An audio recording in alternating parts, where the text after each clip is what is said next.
This is the Bates Bobcast, our weekly podcast that takes a look at the week that was in Bates athletics. My name is Aaron Morse, and this week we're previewing the 2024 IRA National Championship as the men's rowing team is sending a program record 3 crews to the Regatta. Plus, we look back at yet another All-America performance for Bates men's track and field's Ned Farrington as assistant coach Alison Leonard joins the show to recap the NCAA Championships. That's coming up on the Bates Bobcast.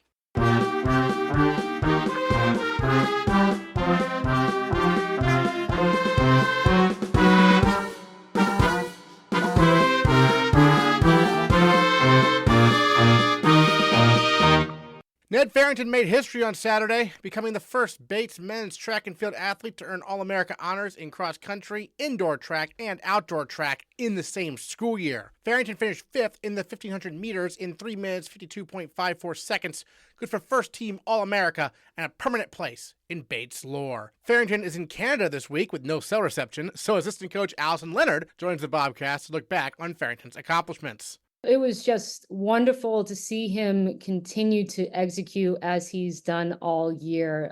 It's just been a really special senior year with Ned. I was happy to get down and see it in person, to see him complete the trifecta, going, All-American in cross country, then indoor with the DMR, which doesn't get any better than doing it in a DMR with your teammates. And then getting a chance to come back and show that mid-distance 1,500 speed yet again in outdoor. It's just been an incredible year and just so proud of him. What were some major takeaways from the races as you were kind of watching? Yeah, I mean, the incredible thing about Ned and what he's been able to do this year is his race IQ is just kind of off the charts. And he gets into a race and he can cover moves. His fitness is at a level right now that we were pretty confident as long as he stayed connected to the race, which he's been very capable of doing in every challenge he's had this year, he would find a way to get it done. And you look at that prelim race, and I don't know if you had a chance to watch the video, but he's ping-ponging back and forth, trying to cover moves. It was such a tactical race and definitely expending a lot of energy that you don't necessarily want to. But he was doing what he needed to do to stay within the race. And then over that last 120 meters, I would love to have a time on that. I wish we had a clock time on that 120 in the prelims.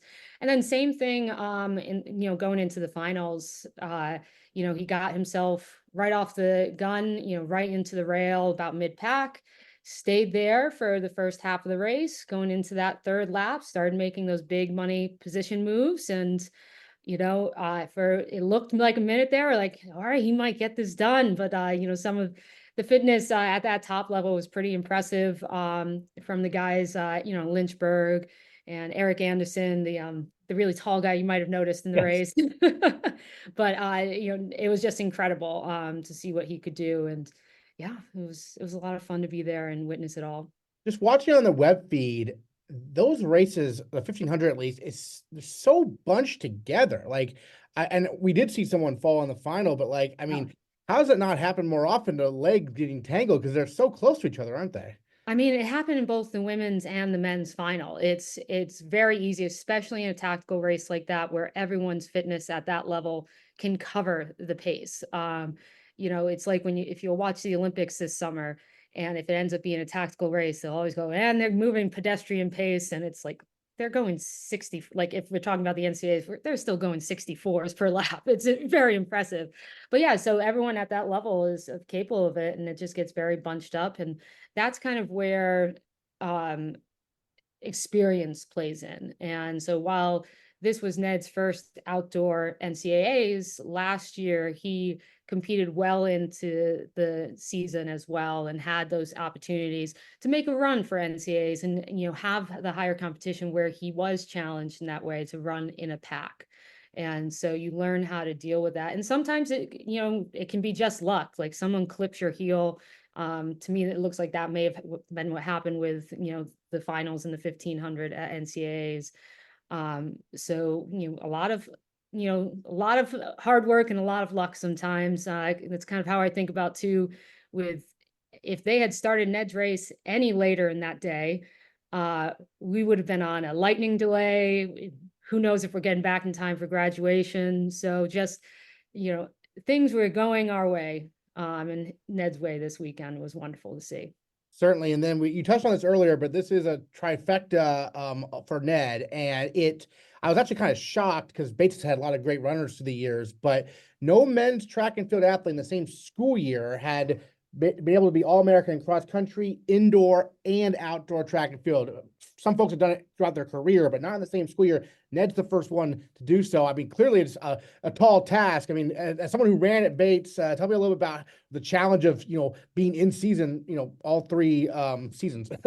I mean, yeah, and you hit on it right there. The challenge is, and especially with distance running, that is not easy on the body. So having that consistency all three seasons is extremely difficult. And again, it's hard work and a little bit of luck that you don't get any injury that will sideline you for too long, that you make it to the right races and can perform on the right days. I was a little surprised myself going into it. Like when we were getting ready to go down, I looked up at the wall and was trying to think, wait, has anyone done it? Because I know Catherine Cook, and the reason I joked, the reason I came to Bates, Catherine Moore, who was my overnight host, did it her senior year, and I got to witness that. But we have some incredible names on that board, and just finding out that Paul Hammond never did it, Jamie Goubelet, John Fitzgerald. I was for sure Professor Danahy, as I know him, Michael Danahy had done it. But it's really hard to be that consistent in 1 year. And especially, I would say now, where the competition is so high in D3, it's just incredible. And what made me so happy this year is, one, the community really got behind Ned. The alumni community was really excited for him. They were really involved. And part of that is because Ned and this current team also are really involved with them, right? It's a strong, tight-knit community. And, we get excited about the history and we get excited about the future. And I love that. Yeah, certainly. Someone did point out that Justin Easter was an All-American all three seasons, but it was Nordic skiing in the winter. It's a little different. Yes, and we can argue the points on that. That is pretty incredible. But yeah, Justin Easter I'm sure he probably would have done it if he had him for track. But good for him doing it in Nordic as well. But yeah, those some incredible names, and some incredible people who come through, and it's very hard to do. And I mean, what a way to go out on your senior year. Yeah, certainly. And we mentioned earlier, but obviously you had prelims, a day off, and then the finals. What was the approach in the day off for Ned? Kind of to, I saw that maybe a little light trail running, it looked like, but what was the approach there? Yeah, so with the day off, especially since we're down in Myrtle Beach, which was a little bit warmer than what we were used to, but sounds like it might have been a little bit cooler than Lewiston last week. The biggest thing was just kind of trying to stay out of the sun, get some good recovery in, and just relax, because sometimes preliminaries are more intimidating than the finals, right? Just knowing that you have a shot to finally compete. So just a little bit of relax. Yeah, we did find Ned found a dirt road that he could run on for the day. And so we tried to just stay out of the sun as much as possible and enjoy. And then it was a little tight squeeze catching the flight back, I understand, right? Yes, a little bit. So Ned ended up flying home with his parents because they could get out just a little bit earlier. And Coach Feldman, Coach Johnson, and myself flew out about 2 hours later. But like I said, we were very lucky. Another minute, if the women's race had started at 4:45, like they were originally telling us after they shifted the schedule, it was quite possible we weren't getting Ned's race in. So they started like 3 minutes early and got the race right in. And then it was a 2+ hour delay for the rest of the competition that night. So one of my teammates, Nick Barron, also an All-American for Bates, class of 2013. He coaches for Principia College. So he was down there and texting us, letting us know the updates from the meet as we were leaving. And he helped us out by collecting Ned's trophy, because unfortunately we couldn't stay for that. So that's on its way to Lewiston as we speak. Excellent. Well, Alison, thank you so much for joining us on the Bobcast. Just before you go, any other thoughts you want to share on NCAAs and what Ned was able to accomplish, and maybe anything about the team this year you wanted to mention? Yeah, I think the biggest thing that struck home to me this whole year, it was just the legacy Ned was helping build and how, seeing the rest of the team involved as well. And obviously we had quite a few athletes who were right on the bubble for NCAAs themselves. And we're getting more and more athletes every year right on that bubble. And, I think seeing Ned accomplish what he's had, everyone else sees that, oh, this is possible for me too. And obviously, Jill Richardson had that type of effect for the women. So I'm really excited to see where the program goes from here. We're going to miss such strong leadership, but the good thing about strong leadership, it's not dependent on one individual. They help bring people up behind them, and that's definitely what we've seen lately. So excited for next year. All right, Alison Leonard, assistant coach for track and field and cross country. Thanks very much for your rest of the Bobcast. Really appreciate it. Thanks, Aaron. The men's rowing team is in New Jersey this week for the IRA National Championship Regatta, the final event of the year for Bates Athletics. Bates is sending 3 boats. The first and second Varsity 8 will compete in the D3 races as they look to build on last year's third-place finish. Meanwhile, the Bobcats are also sending a Varsity 4, which will compete against the best in collegiate rowing, starting with Friday's time trial. Varsity 4 coxswain Micah Shimizu joins us to preview IRAs. Last winter, I walked onto the team. My roommate was also a walk-on in the fall of the previous year, and he was like, if I'm going to wake up early, you might as well too. And so I joined him in that regard, waking up early with him. And I started coxing because the assistant coach, Kian, from last year, he actually recommended I probably cox instead of row just because I'm on the shorter side. I'm not particularly tall. And I kind of just never looked back. Been doing it ever since, and I do really enjoy it. So you started in the winter, so obviously you didn't get on the water for a little bit. So what was the first moment like for you getting on the water, your first actual practice as a coxswain, as a novice? You had Bates last year. Yeah, certainly. It was definitely intimidating. It was completely different from just yelling in a room full of ergs, and it was like a whole nother dimension to rowing that I honestly wasn't prepared for back then. And it was definitely a hard adjustment. I remember thinking that during the winter that, okay, well, this isn't that bad. Like it's intense for sure, the schedule and all that, but certainly I was caught off guard by being on the water. There's a lot more to manage than I first thought. You have to be a leader to the guys in your boat, but also to everyone else on the team. As a coxswain, you have to be able to manage really anybody to get things going smoothly, like trailer loading or just kind of having a good idea of where everything is at the boathouse, or managing rowers and how they are at regattas as well. Like going to the bathroom is always a big example. Making sure they get that done before we go out and race. And I think those things were actually the biggest changes I noticed when we got out into racing season and being on the water. But yeah, it was definitely overwhelming when I was a novice. Yeah. So this year as a sophomore, you've led the third Varsity 8 to 2 medals. In New England, you got bronze and then up to silver in IRCs. Tell us about the success of the third Varsity 8 this year. What made this boat so successful? For sure. Yeah. I'd say that early on in the year for the men's team, we were dealing with a lot of injuries coming off the winter, and our lineup for the 3V was not set. And we got to this point about maybe a month before NERCs, and we were like, okay, well, our lineup is looking to be set now. We have about 3 weeks to, put the work in and see what we can do. And from that point on, I think we really just knew that we had to really commit in order to produce the results we did. And so I think just that the commitment that we all put towards the goal of, doing well at championships was really what got us there in the end. Really just the concerted effort we all put in.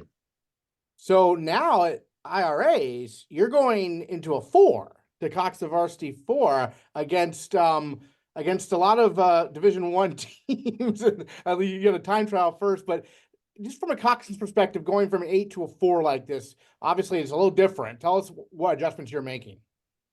Certainly. For the 4, it is the coxswain sits in the bow of the boat and they're like lying down, kind of like a coffin almost. And they yeah, they it's much easier to steer. On paper, it's much easier to steer. I myself think that steering 8s are a little bit easier, but since there's nothing in front of you, there's no rowers in front of you, steering is technically much easier.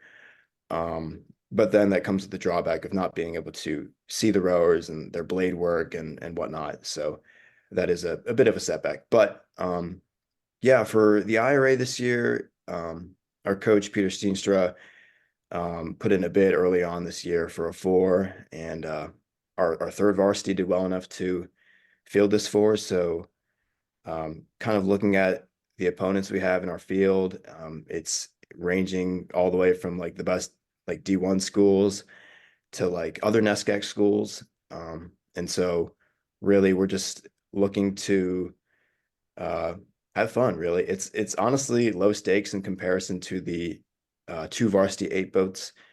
But having this opportunity to go against these D1 schools is really exciting for us, especially coming off this pretty successful season for the third varsity. It feels very rewarding, and I'm very excited. So I mentioned this time trial you're doing on Friday. So the time trial, you don't have other boats. It's one at a time, right? So like you don't have any other boats to race, if I'm not mistaken. Tell me about that and how you're going to handle that, because normally you have other boats to kind of reference where you are, sort of, right? Yeah, for sure. Yeah, with coxing, definitely having other boats to motivate you and to push you is very important. But I'd say that for the time trial, it is a shorter length. It is not the normal 2,000 meters. It should be, if I remember correctly, 1750. Okay. It'll be 250 less. And I think going into it, we're just committed to getting to the best possible uh, semifinal we can, and then into the respective A, B, C level final, whatever it is.